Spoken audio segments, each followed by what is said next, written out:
May 3rd, 1945. Peenemünde, Baltic coast.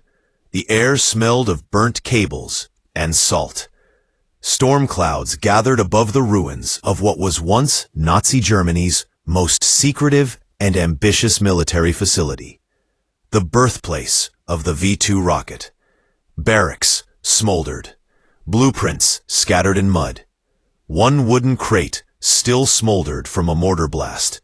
Its corner stenciled in bold, A4 aggregate, the code name for Hitler's Vengeance rocket. A U.S. technical reconnaissance team moved cautiously across the compound, rifles slung, but eyes fixed on the surreal debris.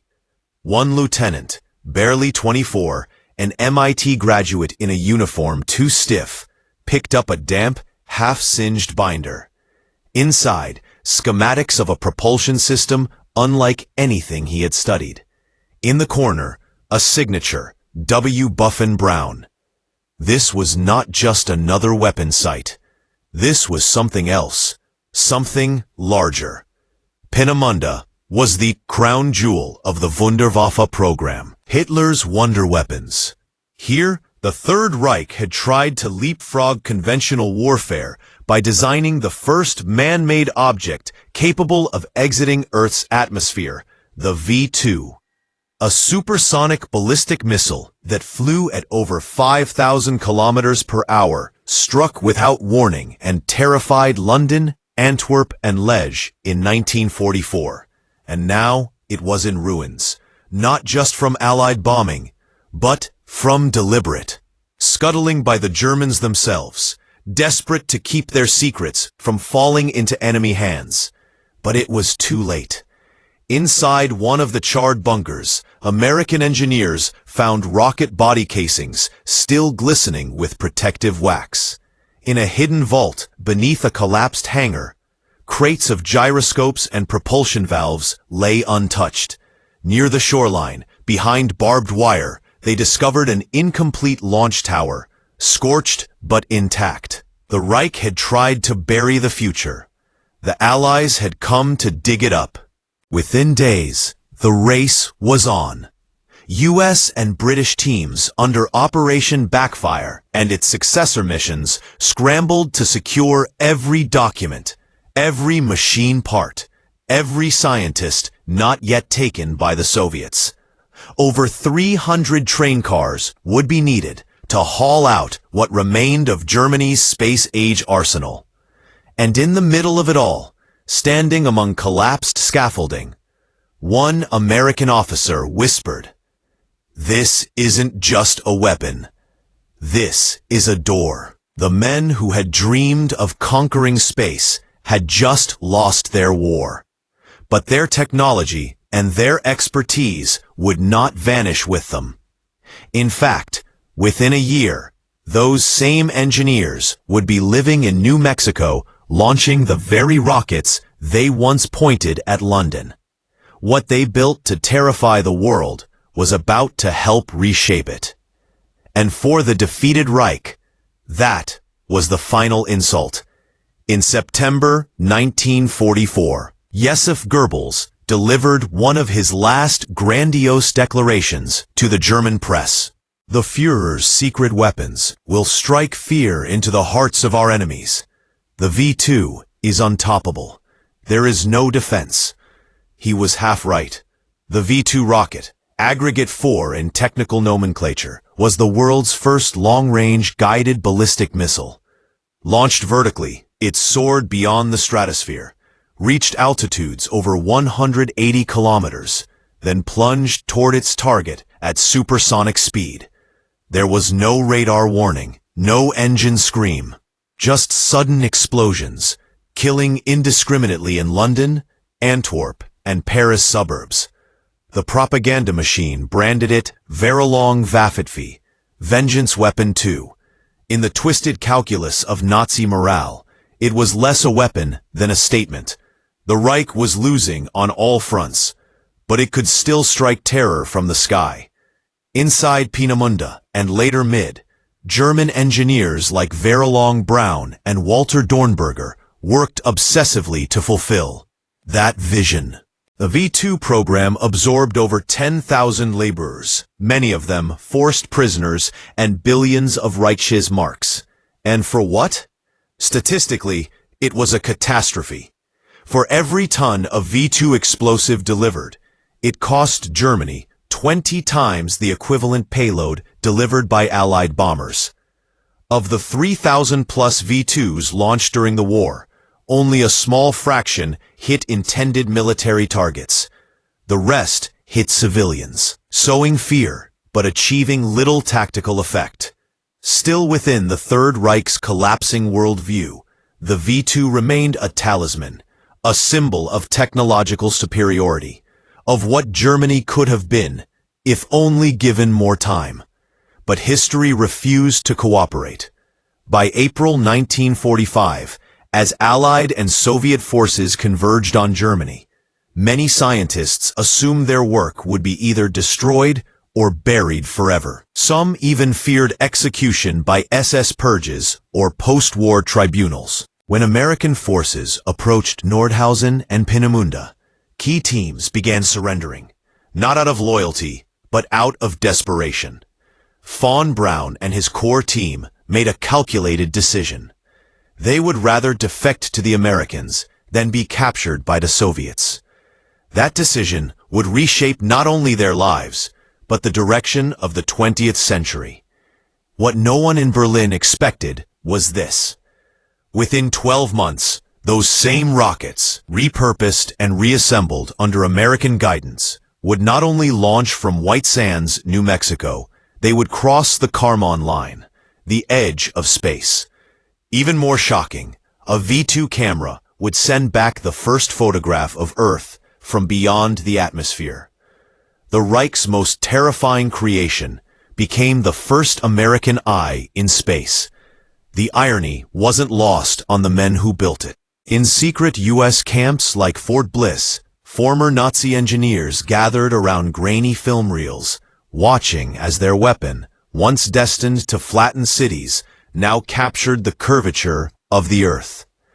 The Vengeance rocket had become a telescope, and the Reich, once obsessed with domination from above, now watched helplessly as its most prized technology lifted a new flag into the heavens.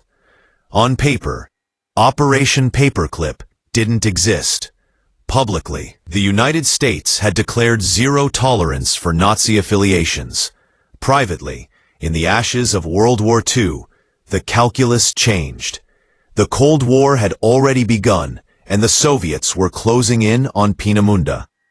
Intelligence briefings from the OSS and Army Ordnance showed a chilling truth. If the U.S. didn't extract Germany's rocket scientists, the Soviets would. So the rules bent. Operation Overcast, later renamed Paperclip, was born in July 1945. Its goal: secure the brains behind the Reich's rocket program before Stalin's forces could reach them. The method was unorthodox. Smuggle German scientists into the U.S., scrub their Nazi records where necessary, and embed them in military research programs. No press releases, no questions. The prize was Werner von Braun. Von Braun, charismatic and fluent in English, was more than just a gifted engineer. He was the architect of the V-2, a dreamer who once said his ultimate goal was to build a rocket to reach the moon. Now facing potential arrest or death, he volunteered himself and 118 colleagues to surrender to U.S. troops in Bavaria. They were flown to Fort Strong in Boston, interrogated, then quietly sent to White Sands Proving Ground in New Mexico. There, under military guard, they began a new chapter, disassembling, reassembling, and eventually launching captured V-2 rockets, but now under the American flag. Simultaneously, Army logistics teams recovered over 300 railcars of V-2 parts from Nordhausen, Mittelwehr, and surrounding regions. These were shipped to the U.S. via Antwerp and Galveston, arriving in Texas by late summer 1945. Every cable, gyroscope, and engine bill was cataloged. Nothing was left to chance. The U.S. then initiated Project Hermes, a joint venture between the Army Ordnance Corps and General Electric, tasked with reverse engineering the V-2 and testing its capabilities on American soil. The White Sands Missile Range, an empty desert basin in southern New Mexico, became the new Peenemünde. Engineers set up launch pads. Radar units were hauled in. Observation bunkers were dug into nearby hills. But while the hardware could be shipped, the knowledge had to be translated. In daily briefings, German engineers like Ernst Stullinger and Kurt Davis began teaching American officers the intricacies of fuel mixture ratios, turbopump dynamics, and guidance gyros. In exchange, they received housing, meals, and a careful eye. The U.S. wasn't naive about their past, but was hungry for their minds. Culturally, it was a strange day. Former enemies now collaborated on ignition sequences and telemetry. American GIS, once warned about Nazi terror weapons, now guarded the men who had built them. In one photograph from 1946, von Braun stands next to a V-2 in a U.S. Army uniform, smiling. For the engineers, it was survival. For the U.S., it was strategic theft. And for the Soviets, it was a nightmare. The very symbol of Nazi power had crossed the Atlantic, not as conquest, but as collaboration. And in the dry, cracked earth of White Sands, the rocket program Germany had once used to scare the world was about to help America leap beyond it. 319 railcars of V-2 parts were recovered by the U.S. from central Germany between May and August 1945. Each carried crates filled with disassembled warheads, turbopumps, tail sections, nose cones, fuel tanks, and dozens of gyroscopes. From these, American engineers estimated they could rebuild approximately 75 complete V-2 rockets, although many components arrived damaged or incomplete. The V-2 could fly at over 5,760 kilometers away, hitting targets in under 5 minutes. It was the first human-made object to reach the edge of space with trajectories peaking around 180-190 km. On 24th October 1946, during launch number 13, the V-2 carried a DeVry 35mm motion picture camera in a steel-shielded nose capsule. It captured the first photograph of Earth from beyond 100 kilometers, marking humanity's first visual glimpse of our planet from space. From 1946 to 1952, 67 V-2 launches were conducted at White Sands Missile Range. These rockets carried scientific payloads to study solar radiation, magnetic fields, cosmic rays, air density, ozone layers, and temperature gradients at altitudes never before reached. By 1958, more than 100 German engineers, including Werner von Braun, Arthur Rudolph, and Ernst Stullinger, were integrated into U.S. aerospace programs. Nearly 1/3 of NASA's founding rocket division consisted of former members of Peenemunde's staff. These numbers didn't just surprise, they humiliated.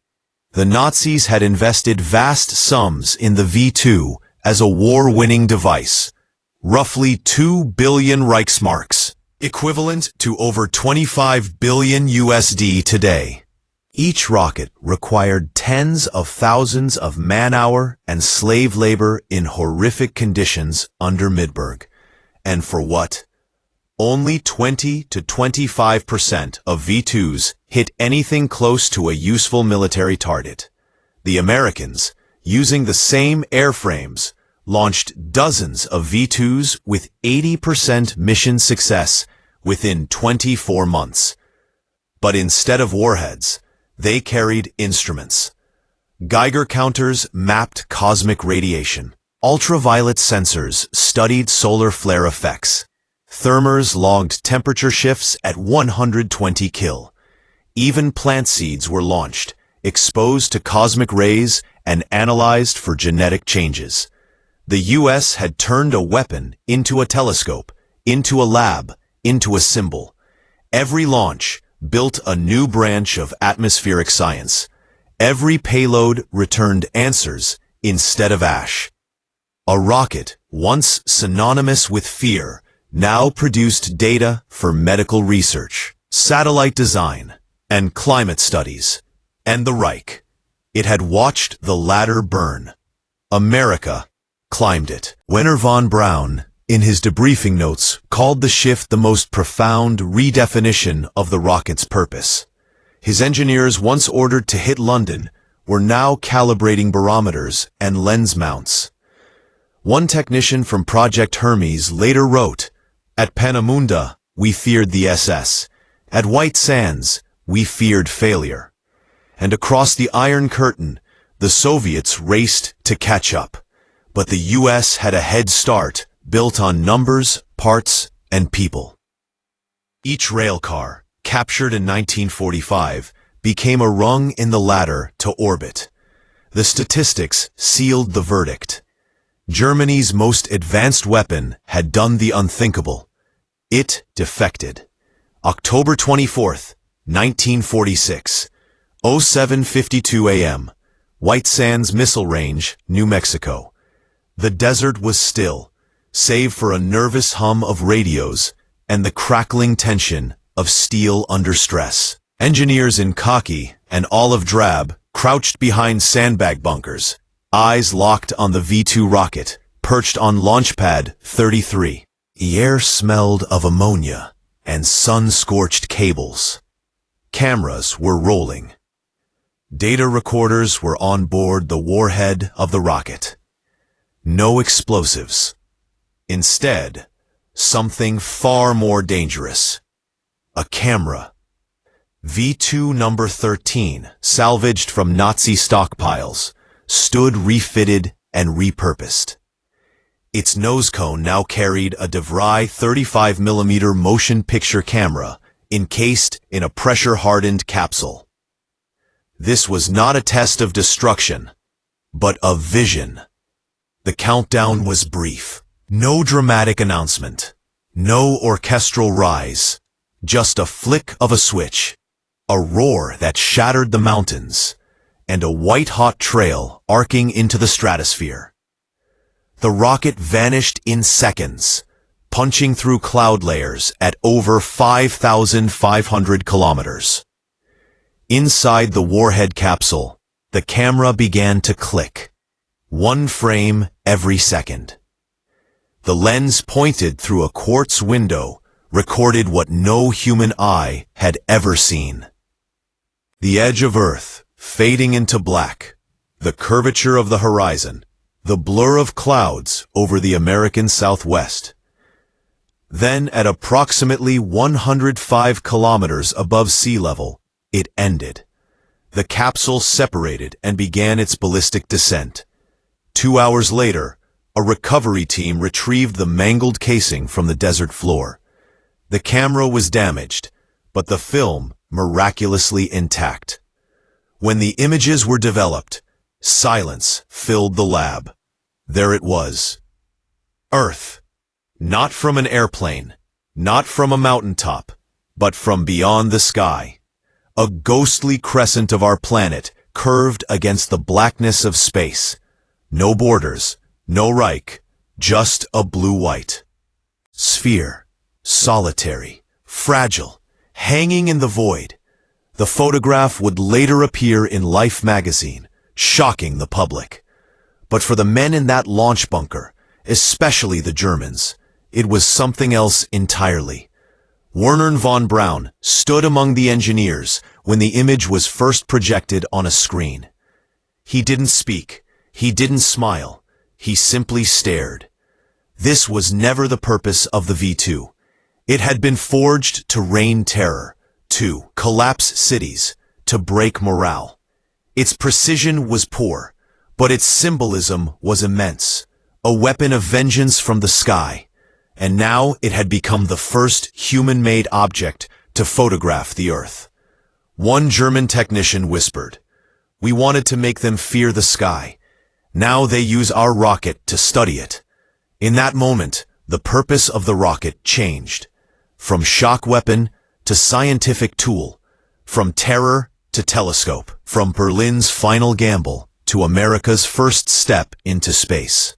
The Reich had fallen, but its technology, turned inside out, had launched something much bigger than war. It had launched perspective. By 1944, Germany had poured staggering resources into the V-2 program.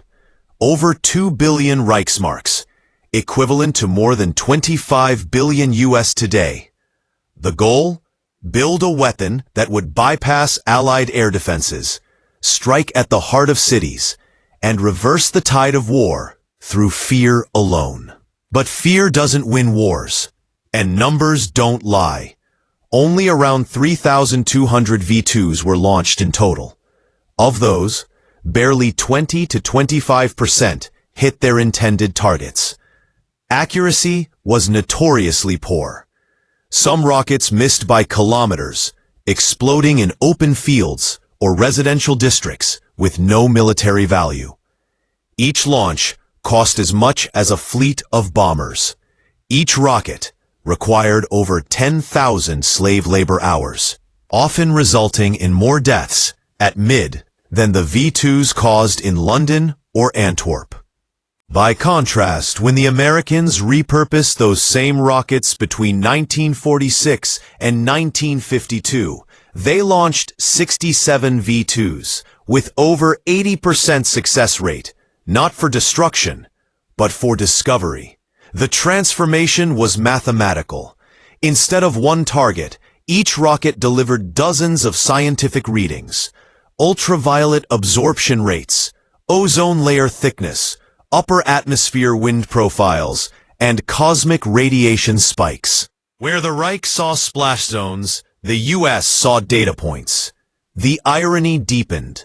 What Nazi propaganda had heralded as the miracle weapon, Die Wunderwaffe, proved ineffective at changing the course of war. But when converted into a scientific platform, it propelled the US a full decade ahead in upper atmosphere research. Engineers began modifying the payload bays. Instead of explosive timers, they fitted barometric sensors. Instead of warheads, they installed Geiger counters, spectrometers, and telemetry relays. Rockets launched from White Sands now carried the first U.S. measurements of solar X-ray flux and ionospheric plasma density. One American officer remarked, "We took the fangs out of the V-2 and turned them into instruments." Meanwhile, German engineers stationed at Fort Bliss watched the repurposing with mixed awe and discomfort. They had designed the V-2 for velocity and fear. The Americans were dissecting it, improving it, and in some cases, outthinking its creators. Telemetry systems were upgraded. Thrust stability was enhanced. Even the fins were reworked for better control. Within 2 years, General Electric had developed the Bumper Project, a 2-stage rocket that stacked a V-2 booster beneath a WWII Corporal-sounding rocket. In 1949, this hybrid climbed over 393 kilometers, double what any Nazi rocket had achieved. The math told the story. Nazi V-2s, 1-ton warhead, 25% accuracy, psychological terror. US V-2s, 0 warheads, 100-plus sensors, global scientific leap. Germany's most expensive gamble became America's cheapest win. Even von Braun admitted in a declassified memo, What was once built for fear is now serving knowledge. By 1952, the U.S. had harvested enough V-2 data to design new rockets from scratch. The V-2 was retired not in disgrace, but in triumph, as the foundation of something far greater. Collapse of the Reich had yielded more than rubble. It had yielded an unexpected launchpad, not just for American supremacy and aerospace, but for a whole new understanding of Earth's place in the cosmos. The mathematics of fear had failed, but the mathematics of science, that was just beginning. July 1950, Cape Canaveral, Florida. A white two-stage rocket stood upright against the morning sky. Its lower half was unmistakable. A former V-2 booster, scarred by age, repainted in crisp Army markings. Above it, a new American creation, the WWII Corporal. Together they formed Project Bumper, the first U.S. attempt at high-altitude, multi-stage rocketry. And at its core, Hermes, the program that fused German wartime tech with American ambition. Project Hermes began in 1944 as a contingency plan. The Army anticipated the fall of the Reich and sought to preserve, then improve upon, whatever advanced weapon systems could be recovered. General Electric was tasked with turning the salvaged V-2s into viable test beds. What they didn't anticipate was inheriting not just the hardware, but the minds behind it. By 1946, Werner von Braun and 118 German engineers were living at Fort Bliss, Texas, under military supervision. Their days were consumed by schematics, rocket inspections, lectures on American safety protocols, and slowly, a new purpose. They weren't just maintaining V-2s anymore. They were evolving them. Hermes A1, A3, B1. Experimental variants of the V-2 began to take shape. Some had extended fins. Others tested gimbaled engines, liquid fuel efficiency, or new guidance arrays. The idea wasn't to keep flying German rockets. It was to leapfrog them. In one launch in 1948, a modified Hermes rocket broke apart mid-air. Investigation revealed the problem. Poor integration between the American upper stage and the German-built engine bell. The solution came not from von Braun, but from a 28-year-old American engineer who proposed vented interstage cooling, now a standard in modern rocketry. By 1949, roles were shifting. The Germans were still instructors, but no longer indispensable. Von Braun noticed it. In his private notes, he wrote, "They are not merely copying us. They are building past us." The culmination was Bumper 5, launched February 1950, reaching an altitude of 393 kilometers, nearly double that of any previous rocket on Earth. It carried radiation sensors, magnetometers, and even a primitive biological payload, plant seeds, to test mutagenic effects of high-altitude exposure. This wasn't Nazi tech anymore. It was a hybrid. American direction, German legacy, new frontier. And yet the ghosts lingered in the GE hangars. Some engineers still found fragments stamped with rice eagles. One telemetry bay still bore the faded stencil, Peenemünde West. A guidance valve bore handwritten notes in German script. The past, though buried, still hummed beneath every launch. But the symbols had changed. What once carried swastikas now bore stars. What once aimed at London now aimed at space. One U.S. sergeant watching a rocket vanish into the blue muttered, "Hell of a thing. Hitler's rocket, going up to look at God." Hermes had done more than launch rockets. It had launched transformation. From repurposed vengeance to American genesis. From conquered steel to cosmic pursuit. Spring 1946, Fort Bliss, Texas.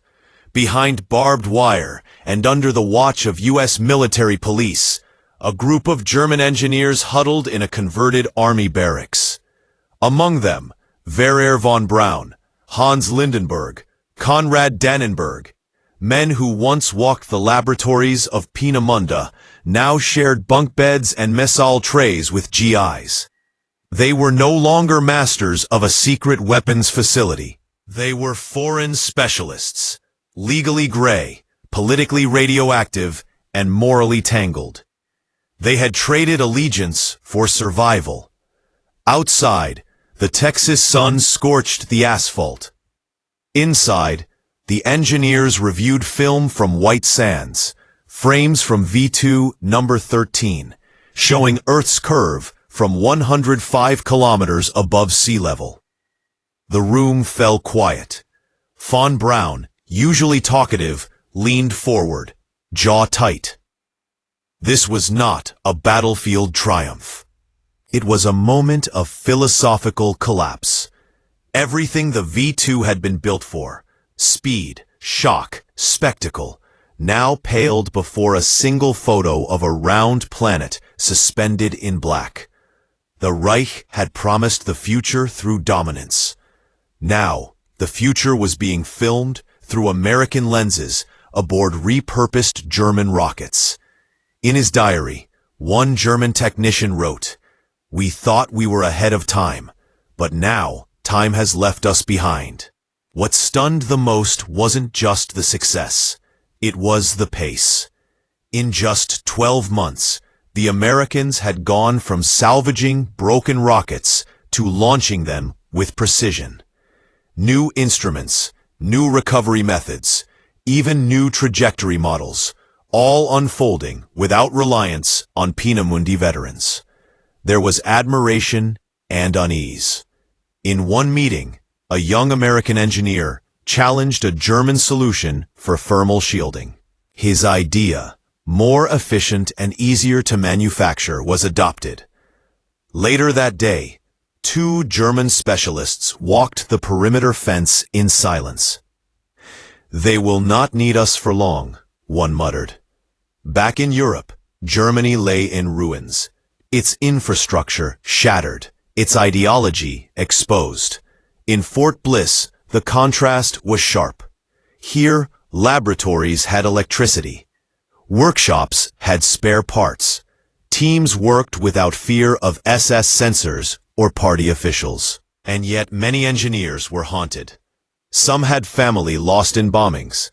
Others had worked under the shadow of Middle, where slave laborers died by the thousands. Now the same equations that guided weapons into London were pointing telescopes at the sun.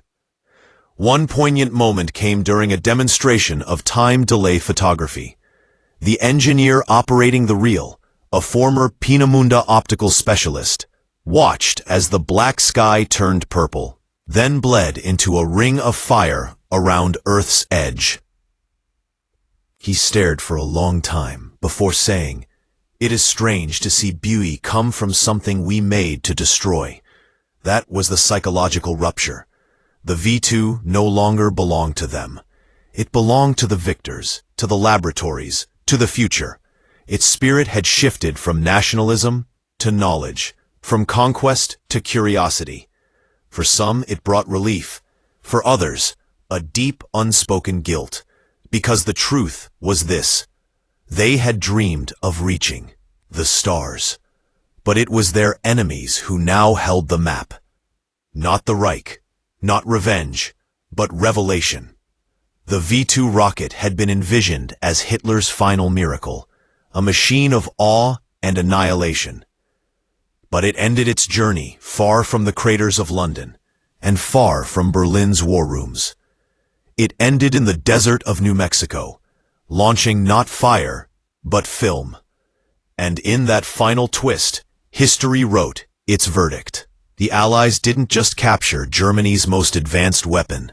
They captured its potential and rewrote its purpose, not with grand speeches or battlefield parades, but with a black and white photograph of Earth's curve stitched together from 35 Nippler film tumbling from a steel capsule at the edge of space. The last triumph of the Reich was no triumph at all, because when the smoke cleared, the Reich had built something too powerful for war, and too meaningful to stay in the hands of tyrants. The V-2's destiny wasn't destruction, it was discovery, and its final explosion was enlightenment.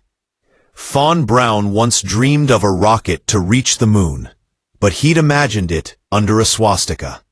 That dream died at Peenemünde. It was reborn at White Sands, under the stars and stripes. The symbolic image wasn't a mushroom cloud.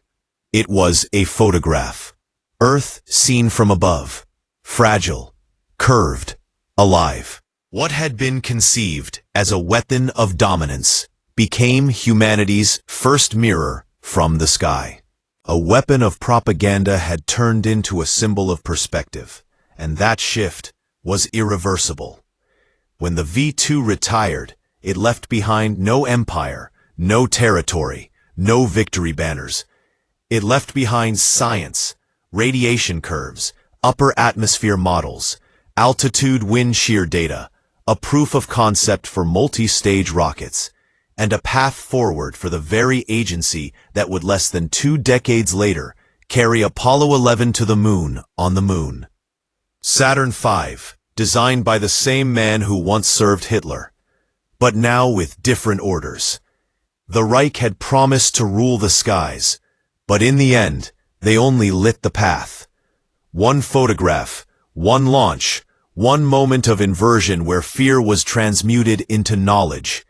And so the coffin closed on Nazi rocketry, not with an explosion, not with a tribunal, but with a silence and a camera click at 105 kilometers. The final tally, not 1,000 years of domination, but 12 months of redemption, repurposed, rewritten, remembered. You've just seen how one of the most feared weapons of World War II, the V-2 rocket, became the unlikely first step in America's journey to space. It didn't happen in a lab. It didn't happen in a treaty. It happened in the wreckage of Peenemünde and on the sand of White Sands. A Nazi missile turned scientific instrument, a propaganda weapon turned perspective machine, and the minds that once served Hitler, now fueling a future they never intended. But the story of WWII's repurposed technology doesn't end here. And subscribe now, because history doesn't just repeat. Sometimes it launches.